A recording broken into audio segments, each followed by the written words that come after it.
Aku malu dengan keadaan ibuku yang kumuh dan miskin sehingga ibuku mengutuk aku. Beginilah kisahku si batu menangis.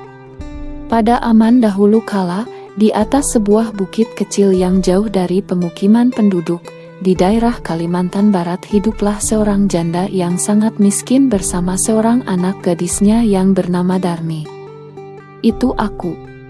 Aku sangat cantik, bentuk tubuhku sangat indah, rambut terurai mengikal sampai ke mata kaki. Poni rambutku tersisir rapi dan keningku sehalus batu cendana. Namun sayang, aku memiliki siat yang buruk. Aku anaknya amat pemalas dan tak pernah membantu ibuku melakukan pekerjaan-pekerjaan rumah. Kerjaku hanya bersolek setiap hari demi mempercantik diriku. Selain pemalas, aku juga manja sekali.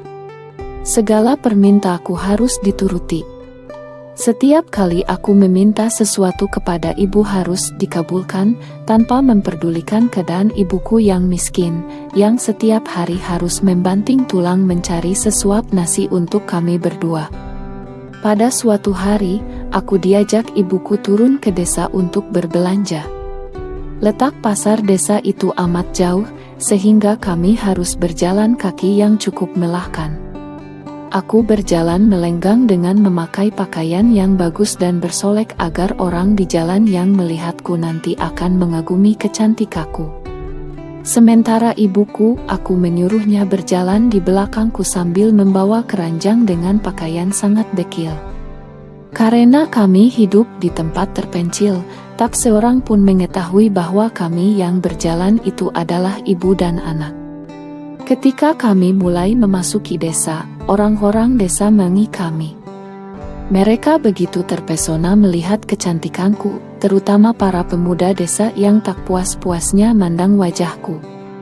Namun ketika melihat orang yang berjalan di belakangku, sungguh kontras keadaannya.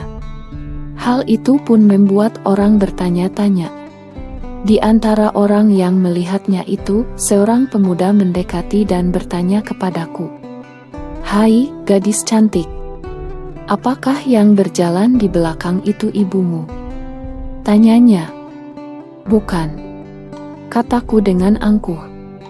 "Ia adalah pembantuku," jawabku sambil terus berjalan. Tanpa merasa bersalah, kami kemudian meneruskan perjalanan. Tak seberapa jauh, mendekat lagi seorang pemuda dan bertanya kepadaku dengan pertanyaan yang serupa. Kali ini aku jawab kalau yang di belakangku itu adalah budak. Begitulah setiap aku bertemu dengan orang di sepanjang jalan yang menanyakan tentang ibuku, selalu aku jawab itu. Ibuku kukatakan sebagai pembantu atau budakku. Pada mulanya mendengar jawaban aku yang durhaka jika ditanya orang, ibuku masih dapat menahan diri.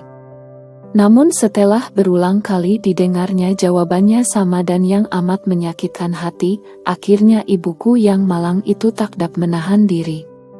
Ibuku lalu berkata, "Ya Tuhan, hamba tak kuat menahan hinaan ini. Anak kandung hamba begitu teganya memperlakukan diri hamba sedemikian rupa. Ya Tuhan, hukumlah anak durhaka ini. Hukumlah dia." Kata-kata itu terdengar olehku. Lalu perlahan-lahan tubuhku berubah menjadi batu. Perubahan itu dimulai dari kaki lalu menjalar ke bagian atas tubuhku. Ketika setengah tubuhku berubah menjadi batu, aku ketakutan dan menangis memohon ampun kepada ibu. "Oh, ibu, ibu, ampunilah aku, ampunilah kedurhakaan anakmu selama ini. Ibu, ibu, ampunilah anakmu," ucapku sambil terus meratap dan menangis memohon kepada ibu. Akan tetapi, semuanya telah terlambat. Seluruh tubuhku akhirnya berubah menjadi batu. Sekalipun menjadi batu, namun orang dapat melihat bahwa kedua mataku masih menitikkan air mata, seperti sedang menangis. Oleh karena itu, batu yang berasal dari aku, gadis yang mendapat kutukan ibuku itu disebut batu menangis.